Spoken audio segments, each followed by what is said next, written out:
क्योंकि ज्वाइन शुरू से कर देना क्योंकि टाइम निकल जाएगा।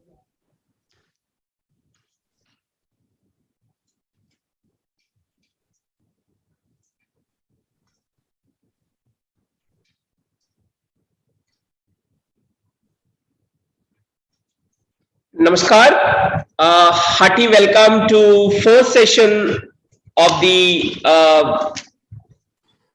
online literature conference on environment and literature, being conducted by Sahitya Academy in collaboration with Foundation of SARC Writers and Literature, that is FOSFOL.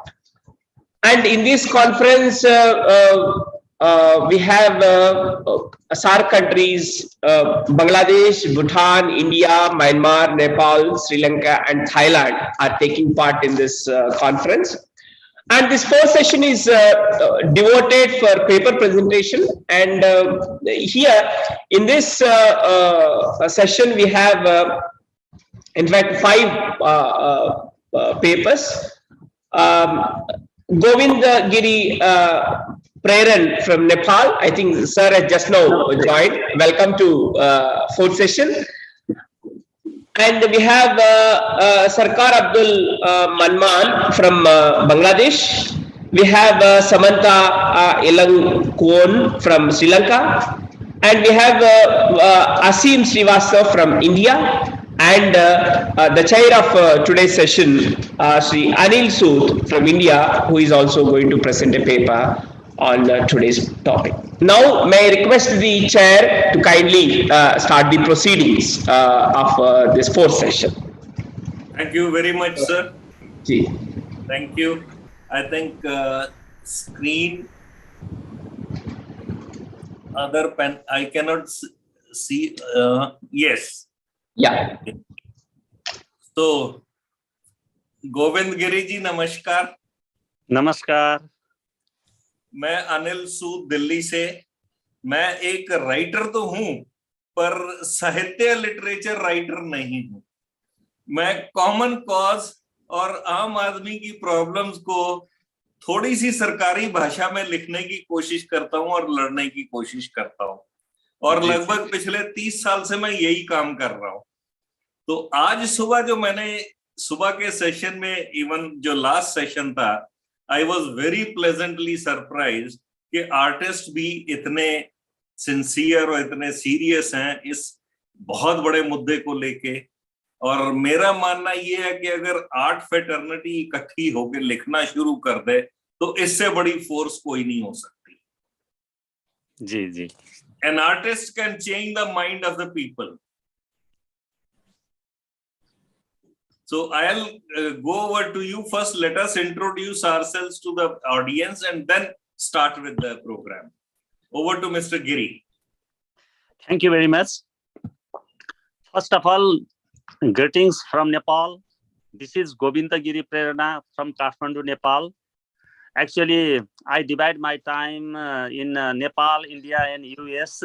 And by chance, right now I am in Nepal. And actually, I was preparing to come to Delhi because of the Omicron. It could not happen, but still we are together here in Zoom. And hopefully, maybe our next program will be in person. Let us hope. Environment will be positive. Yes. I believe so. And I am fortunate to born in this country, Nepal, a rare natural and spiritual place in the planet. Dear chairman of this session, Amma Ajit Kaur and fellow panelists, my humble and respectful greetings from the bottom of my heart. Today, I am presenting a very small paper because I'm not too used to present a long paper, and basically I am a writer of fiction, poetry, drama, essay, and novel. But this time I choose to present a paper on environment and literature. Actually, just now Mataji has also joined. Charan Vandana Mataji, Peri Pena. और आपका बहुत बहुत धन्यवाद, आपका बहुत बड़ा आशीर्वाद है जो आज हम सबको आपने इकट्ठे किया है। और आर्टिस्ट जो हैं बहुत बड़ी फोर्स है। जी जी। आर्टिस्ट फेटर्निटी इकट्ठी होकर दुनिया बदल सकती है, ये मेरा मानना है। तो जी। आपके आशीर्वाद से अब मैं असीम जी से रिक्वेस्ट करूं, जरा असीम जी अपने आप को इंट्रोड्यूस कर दें। जी नमस्कार सबको, और खास करके अजीत कौर जी, बहुत धन्यवाद, आपने ये सारा आयोजित किया है और हमें एकत्रित करके यहाँ इस महत्वपूर्ण वार्ता के लिए बुलाया है। अनिल जी, साहित्य कला अकेडमी, सबको प्रणाम। मैं पेशेवर एक्चुअली अर्थशास्त्री था। मेरी डॉक्टरेट और अर्ली एकेडमिक ट्रेनिंग वो सारी इकोनॉमिक्स में थी, और उसके बाद मैं धीरे धीरे फ़लसफ़ा की तरफ चला गया, and I taught philosophy for many years abroad as well as in India. And at the moment, for the last 4 years, I have been teaching something which I describe as ecosophy. I will explain when I speak what ecosophy is. And that is what I teach at Ashoka University in Sonipat, just outside Delhi. I also do some writing from time to time, and I wrote a book assessing the overall ecological and socio-economic impact of globalization. About 10 years ago. It was called Churning the Earth, The Making of Global India. It was published by Penguin Viking in Delhi. And I'm right now working on a book on the ecological vision of Rabindranath Tagore. So that's basically my work, and I also mentor a number of young people at Ashoka and elsewhere. Thank you very much, sir. Thank you very much. So, going by the sequence, may I request Govinda Giri ji to start with his presentation first? Sure, thank you very much.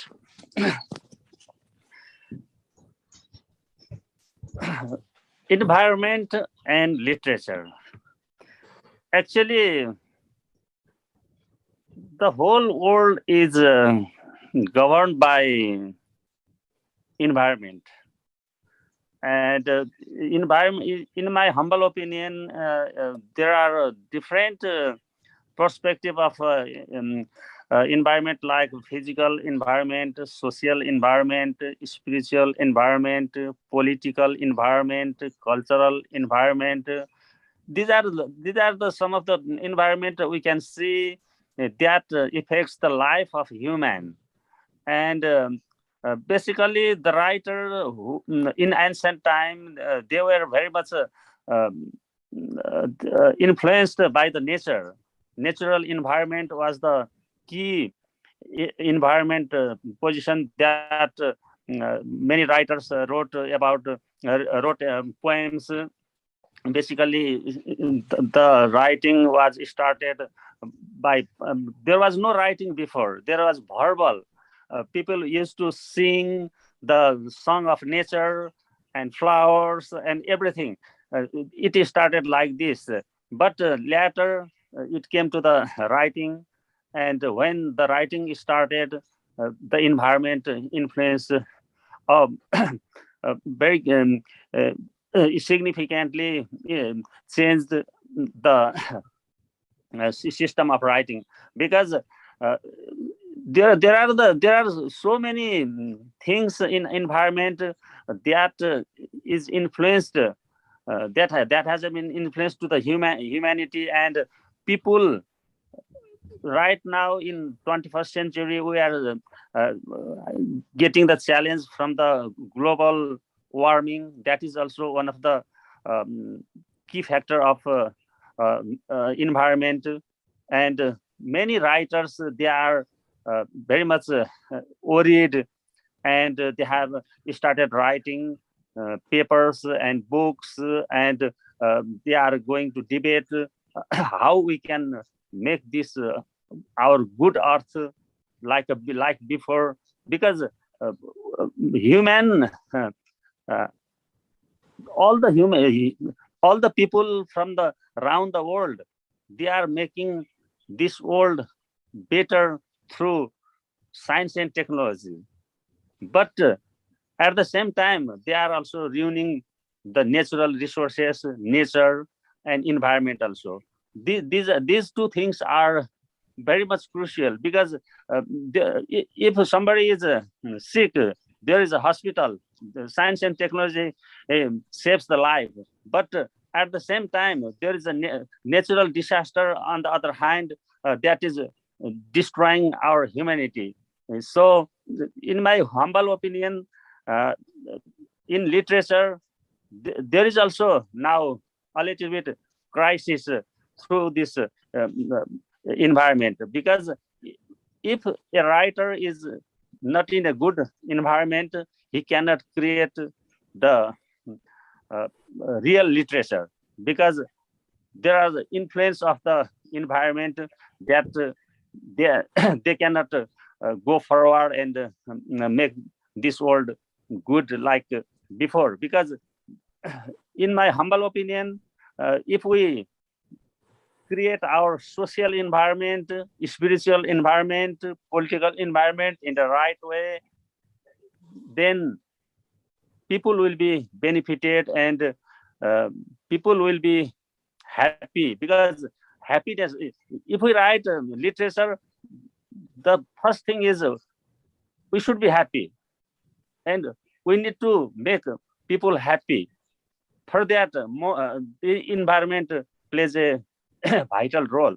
So, in my humble opinion, in ancient world, it was natural. Everything was natural. Now everything is artificial, and environment is somehow very crucial. And the writers and all the human beings are facing the challenge with this environment. In my short this presentation, I can say that environment is the key thing that is influencing all the writers of the planet, not only the writers, all the human being, because all the writers ultimately they are doing their job. They are writing for the humanity, and humanity is facing the challenge of the environment, which all will know. Thank you very much. Thank you, sir. I think you have hit the nail on its head. I will reserve my comments till after Aseem ji. Aseem ji, what are your views? Okay, thank you, Anil ji. Is the audio level all right? Yeah, absolutely fine. Absolutely. Perfectly fine. So what I will do is to share just a few thoughts on what I teach. And what I teach, as I was saying earlier, I describe as ecosophy. So what is ecosophy? Some people have asked me if it is short for ecological philosophy. And the truth is that it's not quite that. It is inclusive of that, but it's not limited to that. And what I mean by that is the following. I will use a very simple definition, which is offered by a Spanish Keralite philosopher, theologian of great erudition and learning. His name is Raymond Panikkar. And he died, I think, about 12 years ago. And he wrote a very important book, which was published posthumously, called The Rhythm of Being, one of his 90 or 100 books. And in that book, he gives a very simple definition of ecosophy. He calls it the wisdom of the earth. Now, that is very loose and very general, and exactly what does it mean? And also, I actually extend it a bit further, and I call it the wisdom of the earth as our home in the vastness of the whole cosmos. The illusion of our times and the dominant cosmology of modernity is that the Earth is only one among 9 planets, or 9 other planets if you include Pluto as a planet. And so there are laws of physics, astrophysics, which apply to all celestial bodies in the solar system, which apply to the Earth. The Earth is only a special case of a general theory which applies to all the celestial bodies of the solar system. So that's the normal cosmology in modern astrophysics. There's nothing special about the Earth. And there is a kind of spurious humility with which a lot of scientists describe the Earth as the blue dot. Carl Sagan, for instance, very influential popular scientist of the United States who died many years ago, an astrophysicist, he says that from cosmos, the Earth appears as just a tiny blue dot. That's all we are. But that's not how our egos feel, do they? Because we feel very high and mighty and big and proud, and we are the conquerors of nature, and we are the species for which God created the Earth, etc. Those are the hidden assumptions, the subtext of cognitive modernity, if I may use that expression. So, for instance, people like Elon Musk, who are running the world today and who are among the richest people, if not the richest in the world, he says, we will colonize whatever we need to. Whatever we need to, meaning in order to get the materials for the batteries to run our smartphones on which we can have such Zoom conversations even more efficiently, right? Or he says to Bolivia, when Bolivia was suspending its mining operations of lithium and so on, which were needed by the smartphone industry for the batteries, he said, we will coup whoever we want to, deal with it. You know? So these are kind of ultimatums issued by the most powerful, wealthy people in the world these days. And this is the cosmology which is causing all the mess that we are seeing around the world in the name of growth, in the name of development, in the name of progress, and so on. So what does it mean to think of the wisdom of the Earth as our home in the cosmos? And what is unique about the Earth is something which we need to contemplate. To the best of our scientific knowledge, the Earth is the only celestial body in the entire universe so far discovered where any kind of organic life is possible. The conditions of environment, atmosphere, temperature, and a million other things which enable life to flourish on Earth do not obtain anywhere on any other planet or any other star or any other galaxy in the solar system. But the Earth is unique in this regard. Panikkar makes the very important point that it's our duty as sentient, conscious human beings to ensure the sustained hospitability and inhabitability of the Earth. Okay, so he insists that the Earth is not, in his words, a rented apartment, which you can trash and move to another apartment, which you will proceed to trash and then go on like that, trashing every apartment or every planet that you go and colonize. Elon Musk says we are a multi-planet species, and we need to think of ourselves on a cosmological scale. And by that, he means that we were about to colonize Mars, and we don't need to worry if the Earth gets trashed. And one's answer to that is that if you work hard enough in that direction, you're going to convert Earth into Mars sooner than you will reach Mars, because the Earth has only 6 to 8 inches of topsoil on which all our food grows. We are terrestrial beings, and that's most of our food. Once the topsoil goes, you have red Earth just like on Mars. Yes. So the question which we have to ask and answer very honestly and commonsensically, and it doesn't take a lot of It is foreign account. Just 1 second. Dr. Shankar Sarkar Abdul Mannan. Yes. Dr. Saab, welcome to the program. I'm really sorry. No, No. you don't have to. Artists need not to say sorry. Link was not functioning Yes. for a long time. We can imagine. That was We can problem. imagine. No problem. You're giant. Yeah. Yeah. Asim ji, please. I'm sorry I disturbed your thought process. Please carry on. So the question which we have to ask and answer very honestly is a very commonsensical question. The question is the following. Are we inhabitants of the blue dot that Carl Sagan described? the view of the Earth from space, the image that comes through from the cameras located on high-powered telescopes located in space stations in space, is that who we are, occupants of the blue dot, or are we people who dwell on Earth?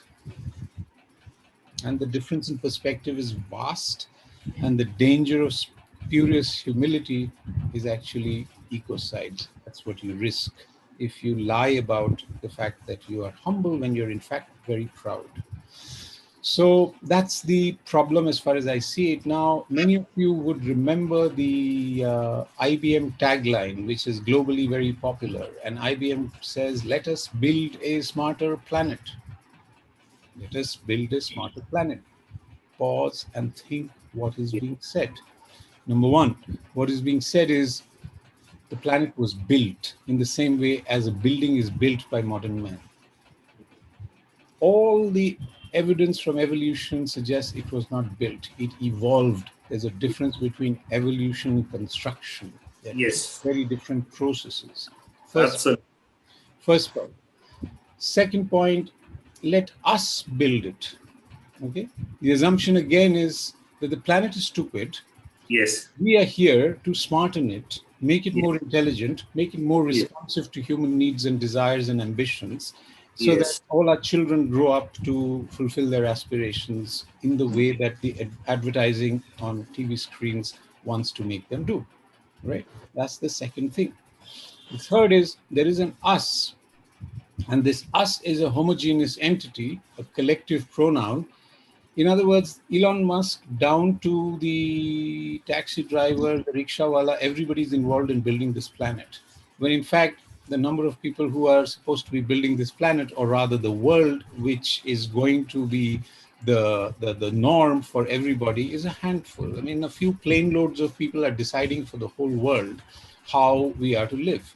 What I call the cloud elites. These are elites who live in the clouds, who have wealth larger than entire countries. Economists have been pointing that out for many generations now, but it makes no difference. So there's a lot of strange, weird, false, unscientific, technocratic assumptions in that tagline, let us build a smarter planet. And it's meant to captivate, to seduce, and ultimately destroy your imagination about what the earth is, about what the meaning of life on earth is, about what a human being does here, right? Now, where is all this rooted? I'm going to take 5 more minutes and then I'll stop. Where is all this rooted? It's rooted, believe it or not, in the success, the very success of astrophysics. Now, all the theories of astrophysics are themselves traceable to a particular assumption of thought, which is traceable to the ancient Greeks. And if you recall, from ancient Greeks comes the story of Archimedes. And Archimedes, who still studied in physics when you study the Archimedean principle and displacement and so on, Archimedes went to the king and said, give me a place to stand and I shall move the earth. Exactly. Give me a place to stand and I shall move the earth in the manner in which a child in a geography lesson in school stands off the table on which a globe sits and with his little finger twirls that globe around and imagines he is God, right?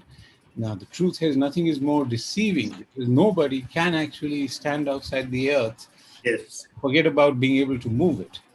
The earth was rotating on its axis, revolving around the sun, the moon revolving around the earth, and all these things were going on for billions of years before human beings came around. In other words, there is obviously an intelligence, obviously an order to the cosmos, which far exceeds and transcends human intelligence so far. And we might be well persuaded in our belief, scientifically, I think quite credibly established, that long after human beings would have ceased to live on Earth, it will go on rotating and revolving in the heavens. None of this is up to us to control or to shape in any way. These are the facts of the cosmos, which science begins with nowadays, right? But the problem is that the Archimedean point as a metaphor for thinking about our relationship to the universe became so popular that all the discoveries of modern science are now not just based on natural science, but universal science, which is to say the Earth is only a special case of what is going on in other planets, what's going on in other celestial bodies. We can stand outside the Earth now in a space station or in a satellite and observe ourselves from the outside, as it were. And here is where the danger lies, because we found a way of handling nature on Earth as though we are outside it. And you see the problem. True. The many, many scientific examples of the kinds of theories and inventions that emerge from here. I'll give you only one example, which is the most stark example. So the way physicists understand what goes on the sun is that it's a thermonuclear reaction called nuclear fusion. Nuclear fusion does not happen in the state of nature on Earth. It's not natural. The thing that the scientists do, the astrophysicists do, is to import their understanding of what goes on in the sun and carry out experiments in the household of Mother Nature on Earth. Go back to the 1940s and 50s, and what is the United States and what is the Soviet Union doing at that time? They are doing hydrogen bomb testing in the South Sea Islands, in the Marshall Islands. Hydrogen bomb technology is built upon the idea of nuclear fusion.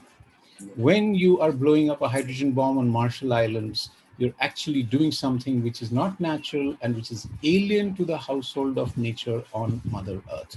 It is, in religious terms, a cardinal sin. In philosophical terms, a category error, quite simply. Now, this is the kind of thinking which has won the day. This is the technocracy which rules the world. People have a blind, superstitious faith in technology as the answer and the solve to all possible questions, problems, dilemmas that humanity might face. And this is what has led humanity to a point where the more educated we are, the more alienated we are from the Earth. We do not walk on Earth anymore, we walk on asphalt, we walk on synthetic surfaces. Our contact with the Earth on a daily basis has diminished to practically nothing. At night, we are not looking at the stars, we are living under the hegemony of the halogens. Our airports, our expressways, our supermarkets, everything is overlit. The distinction between night and day might as well not exist for modern humanity. And how dangerous is that when we stop looking at the moon and the stars? So I'm going to conclude now by quoting to you a famous writer, all of you know, Franz Kafka from Czechoslovakia. And Kafka writes this, aphorism, which is a sort of magnificent demonstration of the danger of the Archimedean point and its use in modern science. He says, I'm quoting him verbatim, he found the Archimedean point, but he used it against himself. It seems that he was permitted to find it only under this condition. And that's a chilling aphorism. I'll repeat it. He found the Archimedean point, but he used it against himself. It seems that he was permitted to find it only under this condition. In other words, if you proceed from this sort of a cognitive and epistemic premise, chances of ecocide are very high. So Panikkar says that if our duty is to keep Mother Earth in a condition of habitability, hospitability, then one has to ask a huge, big question of the assumptions on which modern science rests. Thank you very much. Correct. Thank you very much, Asim ji. At times I feel that there is no other alien except we ourselves are the aliens. Because we are trying to reach Mars, we are trying to reach Moon after destroying the Earth, and then claiming to be, superior generation. To my mind, we are heading towards a serious situation. Science and environment, these must coexist. Earlier also there were doubts about COVID, that it's an after effect of humans trying to capture the nature and surpass the nature. And it has boomeranged. So Mother Nature, I'll just remind you before going to Dr. Abdul, I'll just remind you, once I had been to Kedarnath somewhere in 2004-05. So when I came back, I filed a public interest litigation in view of the massive construction over there, which had to be withdrawn as the Supreme Court was of the view that you should go to the states. Fair enough.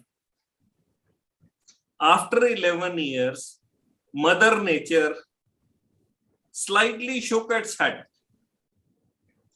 And we saw in 2015 what happened. So Mother Nature would not spare anybody. Mother Nature will take its own course, and whatsoever comes in its way, that will disappear. So over to Dr. Abdul.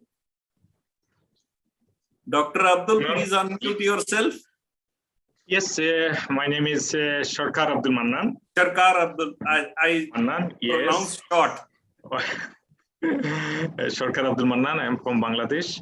And my topic was, that our father of the nation, Sheikh Mujibur Rahman, and it's a long time he was a very prominent politician, but after his death, 20 years after his death, he is a renowned figure as a literary personality. It is very fortunate that his daughter, that our Prime Minister, she already published his 3 books.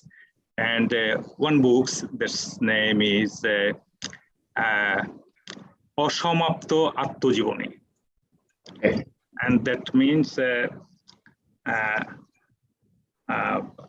unfinished memories. It was published in 1912. It was his first book, and it is very famous in our country. And you know that already is translated into 12 languages. Unfinished memories of Sheikh Mujibur Rahman. And in 2017, there is another book, is Prison Diaries. And it is also very famous book. And last year, another book, and you know that he was visited China in 1952. And after that, he wrote another book, I Meet in China. And that's experience build up his polity thinking. And today, I would like to present on the New China I Meet. This is the very famous book of Sheikh Mujibur Rahman. If you permit me, Please. Thank you very much. And the name of the topic is the New China I Meet, and this Bangla is Amar Dekha Noya Chin, and travelogue of polity thinking of Sheikh Mujibur Rahman. And throughout history, there were only few as great political leaders whose lives could be recapitulated as the source of nation's genesis.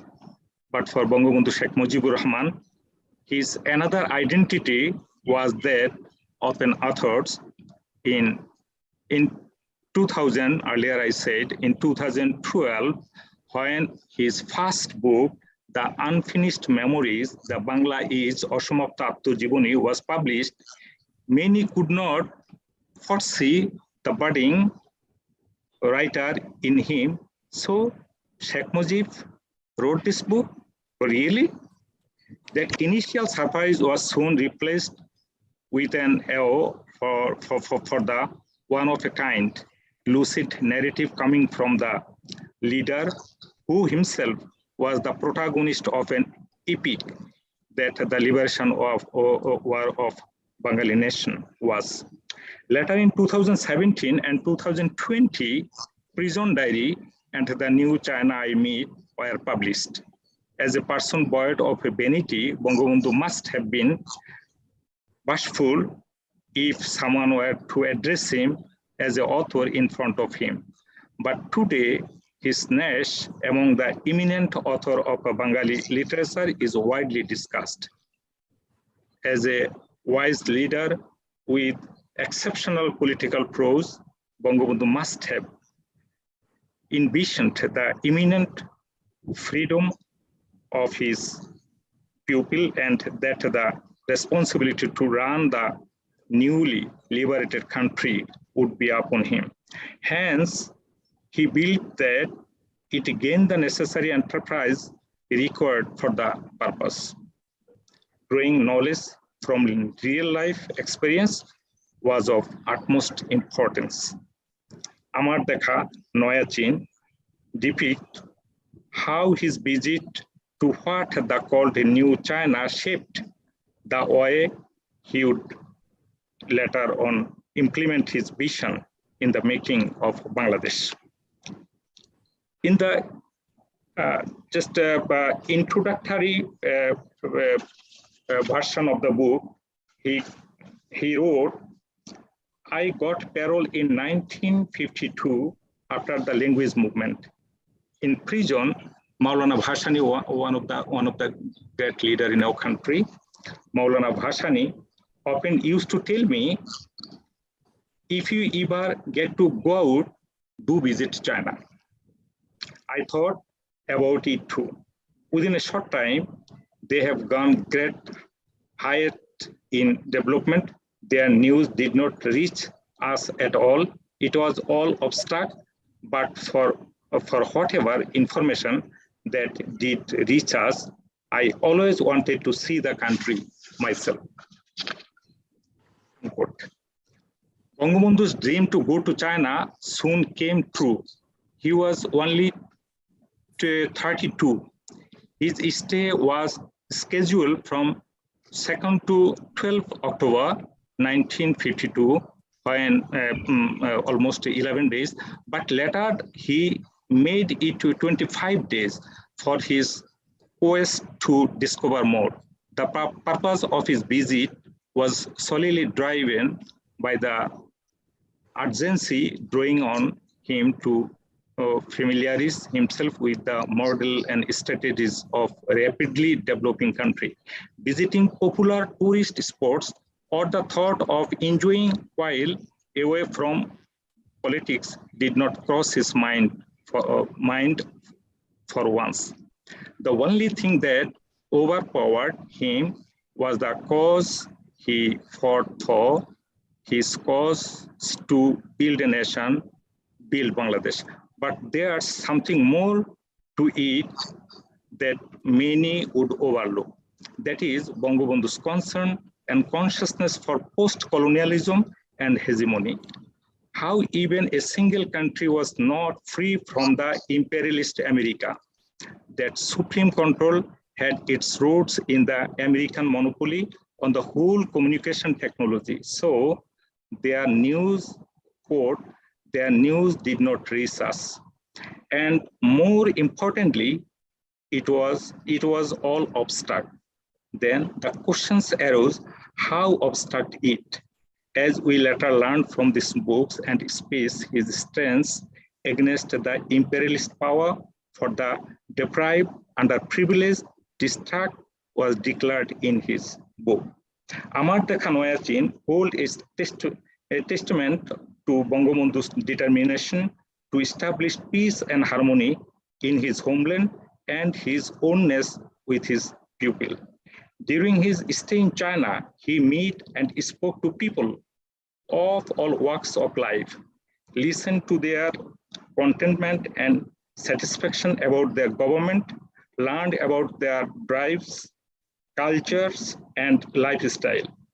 He took great notice of all the factors that made a developed country, especially how those were sustained.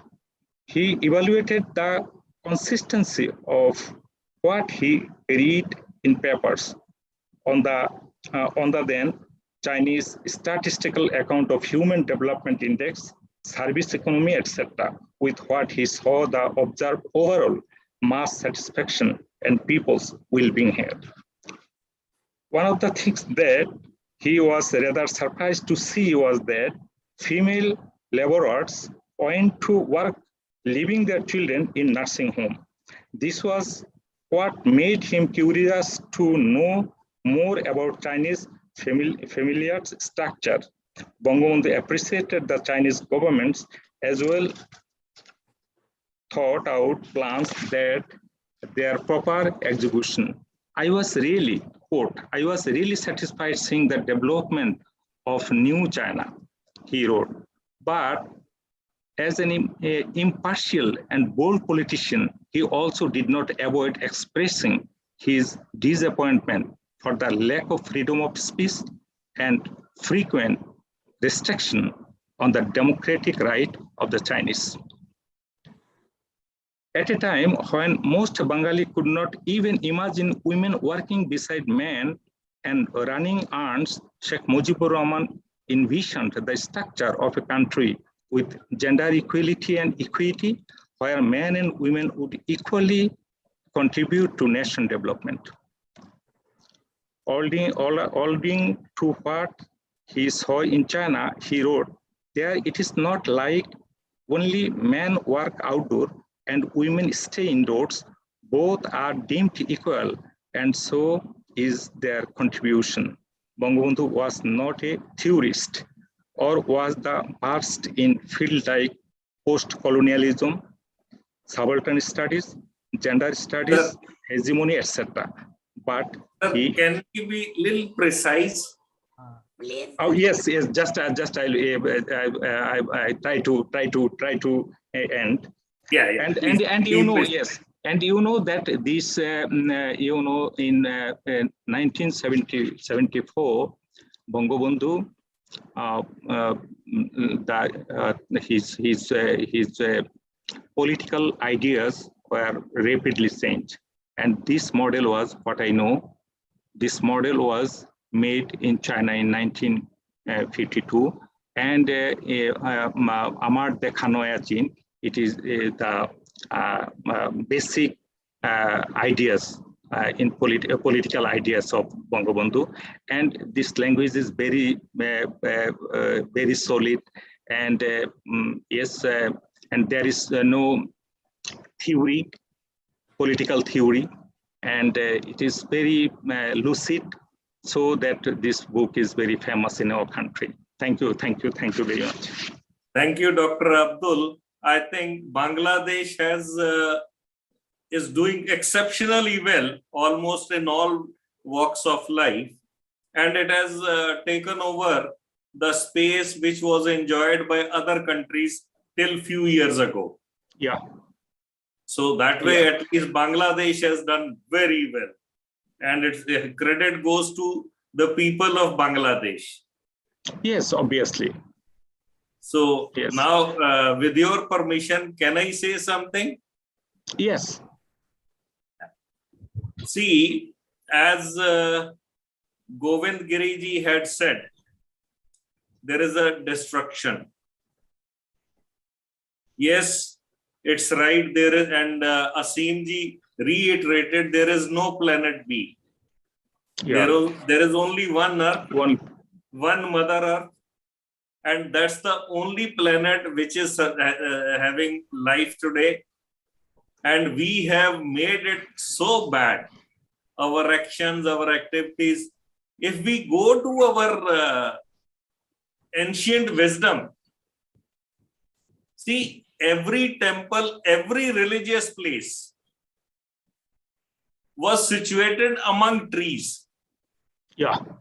Yeah. There was full-fledged independent ecosystem around temples, and the atmosphere used to be so calm. Even Gurukuls were in forest area. Yeah. So people were so close to nature, and if we read even pharma literature, Ayurveda finds place everywhere. Yes. Dr. Pratyush conducted surgeries also at that point of time. Maybe with the copper, but yes, it was there. There was science. Because those people were very close to the nature. Yeah. They understood not only nature, but also humanity. What has happened today? Today, we have all the policies in place, whether these are ICAO norms, whether it is in international railway engineers norms, or it is WHO norms, or you name the organization and we have norms. We have policies. The stage of global warming has gone now. It was global warming, which was escalated by local warming, because we started aping the West. Today morning, one of the speakers, he said, हमने धरती के छाती में सरिये लोहा गाड़ दिया है, धरती को बांझ बना दिया है.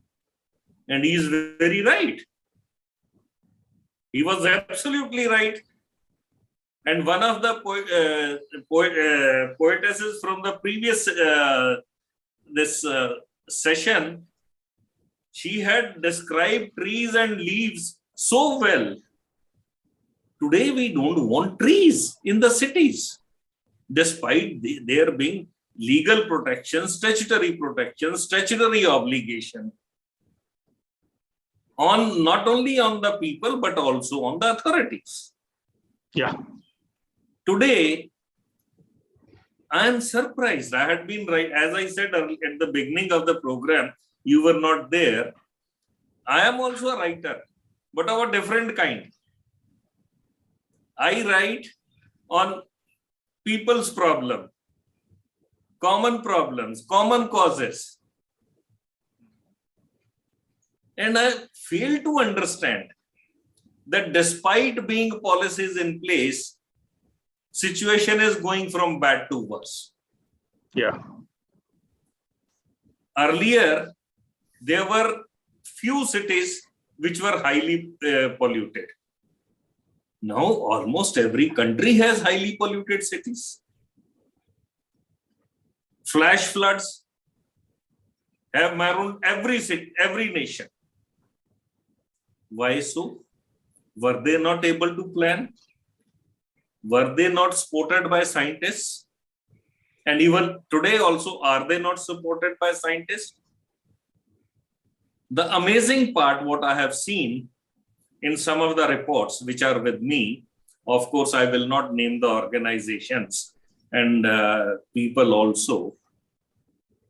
If the moment I studied those reports,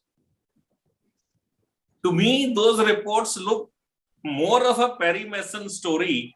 If you remember Perry Mason, and he was an author when we were young.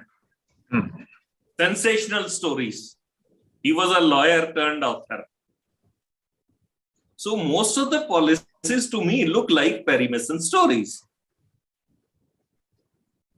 You know, we have been made to believe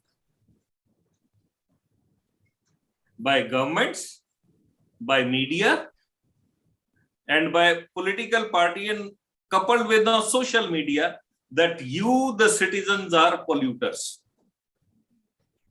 You are the one who has to pay the price. You are the one who is guilty.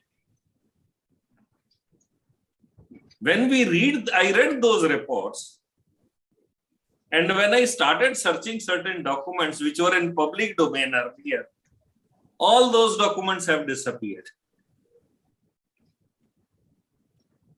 So what does it indicate? The policy makers, not in India, everywhere, they don't want people to know the realities. Why? Because as Asimji had said about, few powerful people can initiate a coup.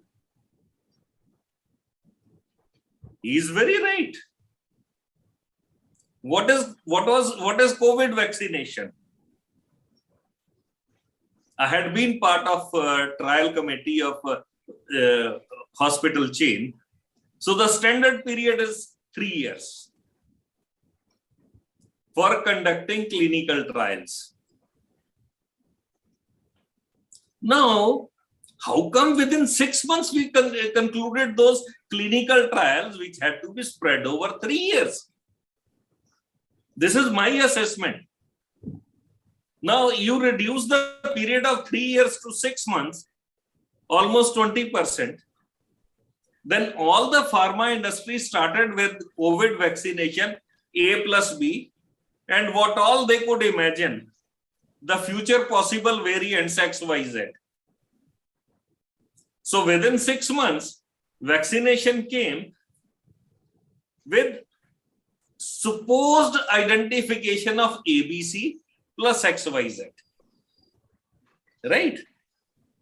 Now, once it became ABC plus XYZ, the subsequent mutant had OPQRS, LMN.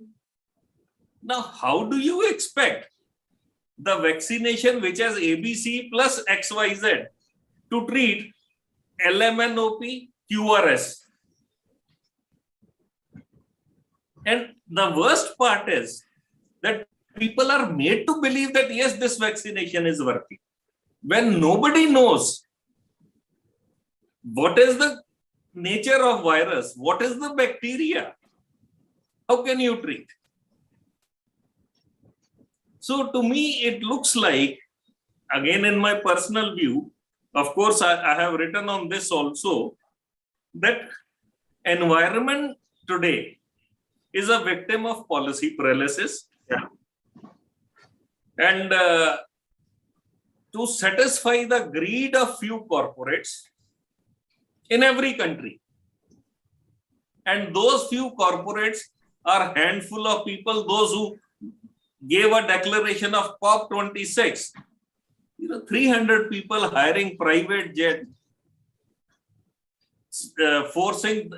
spending thousands of kiloliters of fossil fuel, and then giving a declaration that by 2030 we will reduce this, by 2050 we will reduce this, by 2070 we will be net zero. I have my serious doubts even achieving target on 2030 because the policy doesn't permit them to achieve that target. Then talking about 2050, they know by 2050 they will not be there, you and me will not be there, nobody will be able to question them. And by 2070, all this will be forgotten and new agenda will come. So the policy paralysis, starting from top, is a very serious issue. It needs to be handled, and I am very pleasantly, as I said earlier also, I am pleasantly surprised that all the art fraternity is totally aware. They are up against the system which is creating all these shallow policies, and they are writing also.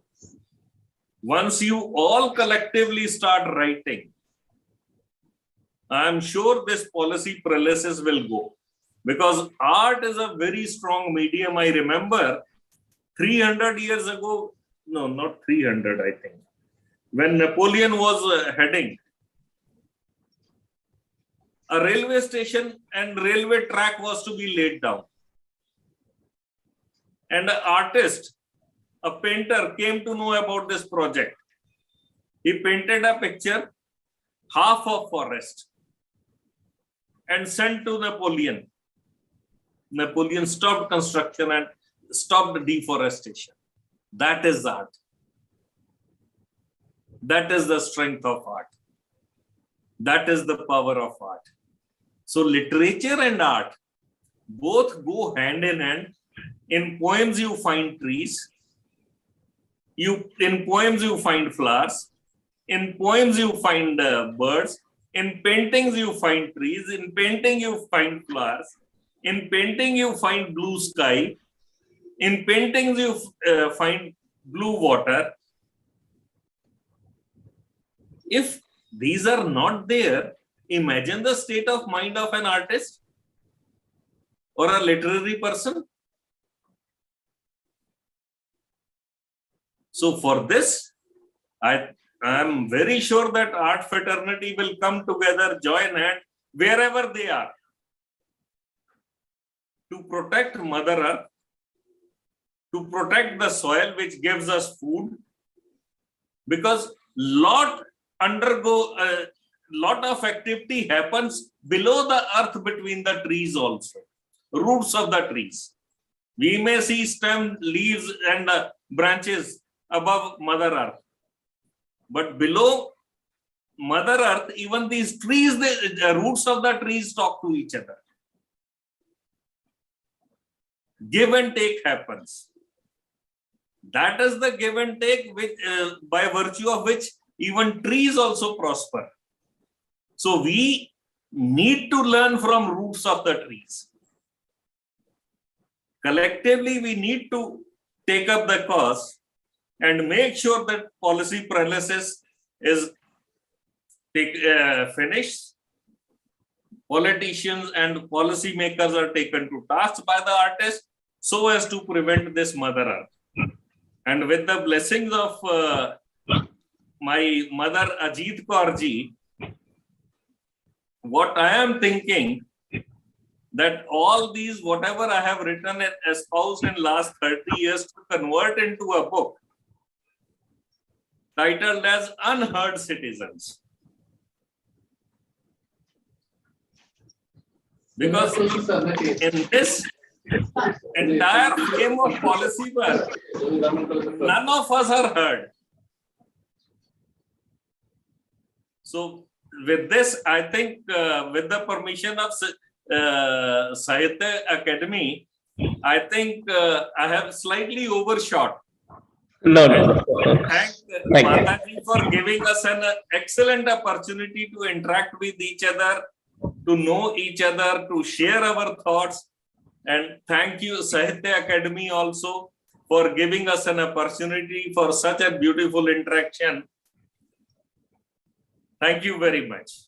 Thank you so much, Sri Anil Sood ji, for chairing this session. And but one thing I would like to present before I sign off. Please, please. As it is said in Valmiki Ramayana, that even in the city of Ravana, that is Lanka, all 6 seasons are seen so categorically, and we could see the seasonal changes that are there.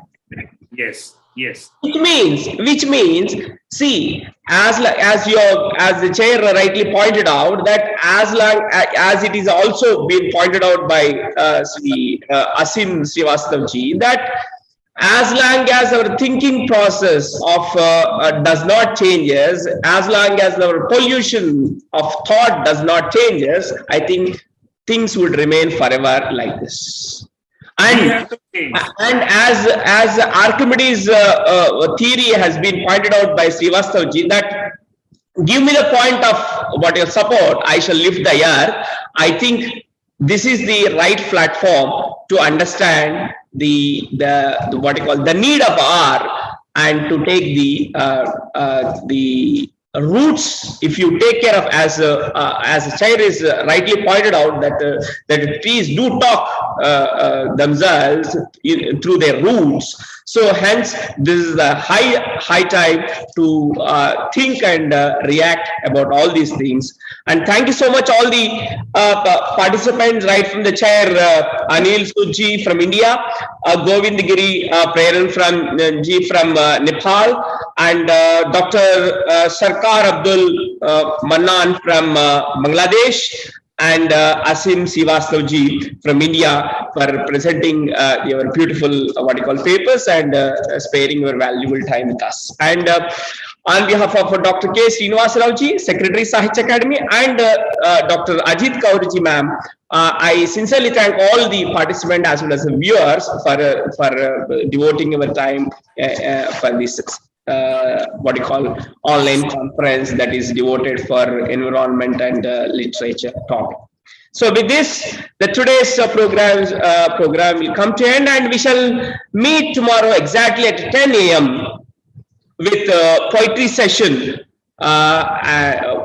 in form of fifth session. So till then, have a nice day. Thank you so much. Thank you very much. Thank you. Thank you. Namaskar.